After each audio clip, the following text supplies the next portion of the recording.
Yo, it's been so long since I actually talked about Granblue Fantasy Versus on this channel, like since the beta. Yeah, Granblue Fantasy Festival, everything Granblue Fantasy period is going on right now. And we got a lot of new stuff that was revealed recently, so let's get right into it. If you enjoyed the video, hit the like button, hit the bell for all my fabulous content, and subscribe for more updates and content on fighting games, anime, and more importantly, Granblue Fantasy Versus. First things first, let's start off with the gameplay changes. Number one, walk and dash speed was generally improved, and now for a lot of people that are upset about it or was really annoyed with it, that Granblue Fantasy Versus has made it tougher to die from chip, but it's still quite possible. Now here's the thing, chip damage for a lot of people, it's a very polarizing debate within the FGC, meaning either you loved it because you grew up with it and you like being able to just kill somebody because they were just blocking all day, or you love it because it still gives you a last chance to come back. The way it's stated is that they're pleasing both sides, so I don't really care. So I'm down with it anyway. Also, the graphics have been improved crazily. Like, it looks almost as close and identical to Guilty Gear Strive. Like, bro, Granblue Fantasy Versus and Arc System Works with Cygames is a beautiful combination right now. That's very underestimated. Now, when you pre-order Granblue Fantasy Versus, I'm not so sure, but I think it is the deluxe edition that you will get some PS4 custom themes that will be added with your pre-order. Next thing I want to talk about is the Granblue Fantasy Versus Character Pass Season 1 announcement and the details about the characters. Granblue Fantasy Versus Character Pass, aka Seasons Pass, have confirmed the first 4 characters and months and windows when they will release in 2020. I know many people don't play Granblue Fantasy, the mobile game here in America, so I'll break down quick descriptions of them for you. Shout out to Team Spooky and Granblue Fantasy Wiki for the translations and the information. If you want to see my reaction though, click the link in the description or wait for it to be pinned in the comments. The character right now is Chaosbringer, which will release a month after the game drops. Chaosbringer, the RPG final boss, is premiered. Watch out for the hooded figure Chaosbringer. He usually is the final boss. He releases late February as DLC 1. Next is Narmaya. Alright, I get her name wrong a lot. Narmaya, whatever. I apologize. You can switch between 2 different stances, Dawnfly and Free Flutter, each of which allows her to use different skills for a highly technical fighting style. She will certainly be an advanced character, releasing in early March. She gives off Yuzo Hiro's vibes to me. Like, you know, if you play Under Night, the sword, that archetype, that's one of my favorite things about a lot of these anime fighting games recently. Keep doing that, Arc System Works and French Bread and all everybody else. Add more of those characters. Now it's Soriz, pure rushdown. His style is described as an excellent hand-to-hand combatant.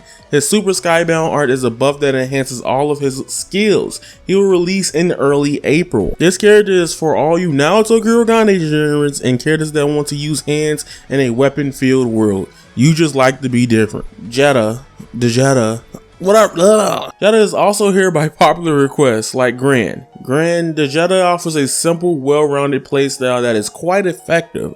Expect to finally play her in early April. Now, I don't really play the Granblue Fantasy mobile game, but she kinda like a female Gran, and that's what I looked into. You know how Pokemon, you either pick the male or the woman character, but experience the same story? Well, what's great here is that Cygames Arc System Works are going to make her to a very unique character.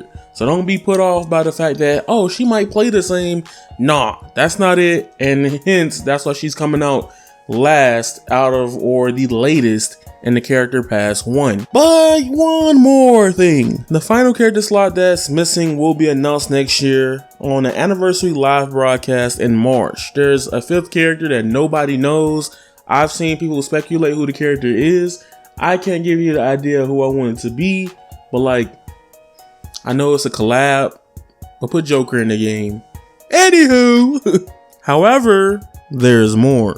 Belal appearing in the story is decided to be DLC production as playable character, scheduled to be delivered in Character Pass Season 2. So off rip, Granblue Fantasy Versus is doing something that I love a lot of fighting games are doing nowadays. I love that they're telling me all the characters and that we know there's going to be longevity and support for the game. I love that. I know a lot of people be off foot back because they be like, why can't they just add them to the base game? Why they telling me it's DLC early? I'd rather them let me know that stuff is happening now before later. That's just how I work. I don't know. I'd rather know like you gonna want me to buy this stuff now than wait till like last minute, and then if I don't like it, I ain't gonna have support for it. You know what I'm saying? So I'd rather with fighting game devs start I said this in my reaction, I'll say it here too. I prefer showing off seasons past characters in full before having to wait for a random pop-up of a character at a certain event. Here's the reason why I feel this way, and this doesn't pertain to all games. Like games that have more iconic like characters or very fan servicey characters that are already built up and known. Like prime example, Dragon Ball Fighter shouldn't reveal all of its seasons past, or Super Smash Bros. Ultimate shouldn't reveal all of its seasons past. But games that are like smaller, like you need to let people know like, yo, this character is coming, and it gets people hyped, it gets people wanting to buy the game, and you know you have something to look forward to in the future of the release of the game. So I'm really excited about that. But the Granblue Fantasy Versus is doing what the Sam Show thing did, and I hope this becomes like a standard for a lot of fighting games, because literally they announced the whole season of the game, and then it was like, yo, we got a season 2 coming as well. So yeah, I like that. That being said, Granblue Fantasy Versus is supposed to drop in Japan on February 6, 2020. Where it'll probably be for America's February 7th, or probably a week from now. In that month, expect Granblue Fantasy Versus in America. If not, it wouldn't make sense. However, it is Avataryaya. Follow me on Twitter at avataryayaTV. And remember, you guys are golden. Join my Discord in the description down below. I almost forgot that. And that is Raw. Squalla. Peace.